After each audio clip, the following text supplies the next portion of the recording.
السلام علیکم دوستوں، آج میں آپ کو ایک ایسی کہانی سنانے جا رہا ہوں جو ہمیں اللہ کی قدرت، اس کی مخلوق اور ہدایت کی اصل حقیقت سمجھاتی ہے۔ یہ کہانی ہے مسجد کے مہمان کی۔ ایک جن جو ایک رات ایک پرانی مسجد میں آیا، صرف قرآن سیکھنے کے لیے۔ گاؤں کے کونے پر ایک پرانی سی مسجد تھی۔ مسجد سالوں پرانی ہو چکی تھی، لیکن اس کا محل آج بھی سکون سے بھرا رہتا تھا۔ اس مسجد کا خیال امام کریم صاحب رکھتے تھے، ایک بزرگ، دیندار اور نرم دل انسان۔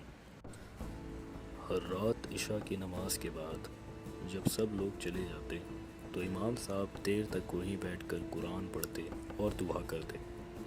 ایک رات جب مسجد میں گہری خاموشی تھی، امام صاحب قرآن کی تلاوت میں مصروف تھے، تبھی انہوں نے پیچھے سے ایک ہلکی سی آواز سنی، السلام علیکم۔ امام نے سوچا کوئی مصلی دیر سے آیا ہوگا۔ انہوں نے مسکراتے ہوئے جواب دیا، وعلیکم السلام بیٹا، آؤ۔ لیکن جیسے ہی انہوں نے پیچھے دیکھا، وہاں کوئی تھا ہی نہیں۔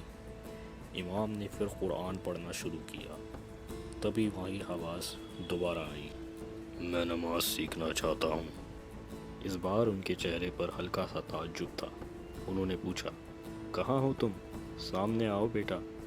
آواز نے آہستہ سے جواب دیا، میں انسانوں کی طرح ظاہر نہیں ہوتا امام صاحب، میں ایک جن ہوں اور مجھے قرآن کی طرف کھینچ آ رہی ہے۔ امام صاحب نے ڈر دکھانے کے بجائے سکون سے کہا، تم بھی اللہ کی مخلوق ہو، اگر تم اچھائی سیکھنا چاہتے ہو تو مسجد تمہاری بھی جگہ ہے۔ آواز نرم ہو گئی۔ وہ بولا، مجھے سورہ فاتحہ سکھا دیجیے، میری قوم میں بہت سے لوگ گمراہ ہو گئے ہیں، میں ان تک ہدایت لے کر جانا چاہتا ہوں۔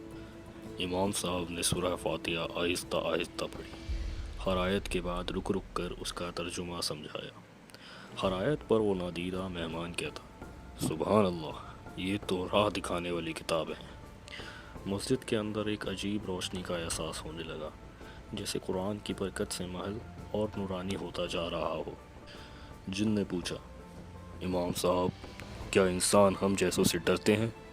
امام نے مسکراتے ہوئے جواب دیا، انسان اکثر اس چیز سے ڈرتا ہے جسے وہ سمجھتا نہیں، لیکن تم اگر کسی کو نقصان نہ پہنچاؤ تو ڈرنے کی کوئی وجہ نہیں۔ جن نے ہلکے سا افسوس کے ساتھ کہا، ہماری قوم میں بہت فتنہ پھیل گیا ہے، پر میں آج سے قرآن کا پیغام پھیلانے کی کوشش کروں گا۔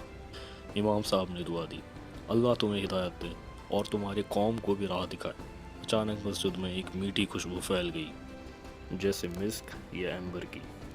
پھر وہ آواز آخری دفعہ بولی، جزاک اللہ خیرا امام صاحب، اور پھر اس کی موجودگی ہوا میں کھل سی گئی۔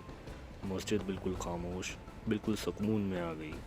امام صاحب سجدے میں گر گئے اور روتے ہوئے کہا، یا اللہ، ہدایت تیرے ہاتھ میں ہے، تو جسے چاہے، جسے پسند کرے راہ دکھا دیتا ہے، چاہے وہ انسان ہو یا جن۔ دوستوں، اس کہانی سے ہمیں ایک برین سبق ملتا ہے، ہدایت کوئی جبر نہیں، کوئی مجبوری نہیں، کوئی ڈر کا نتیجہ نہیں، یہ اللہ کی برکت ہے۔ جسے وہ چاہے اس کا دل قرآن کی طرف موڑ دیتا ہے۔ اور سب سے گہری بات، قرآن صرف انسانوں کے لیے نہیں، جنوں کے لیے بھی روشنی ہے۔ اگر آپ کو یہ روحانی کہانی پسند آئی ہو تو دعا میں یاد رکھیے، چینل کو سبسکرائب کریں اور کمنٹ میں لکھیے، اللہ ہم سب کو ہدایت دے۔ اللہ حافظ۔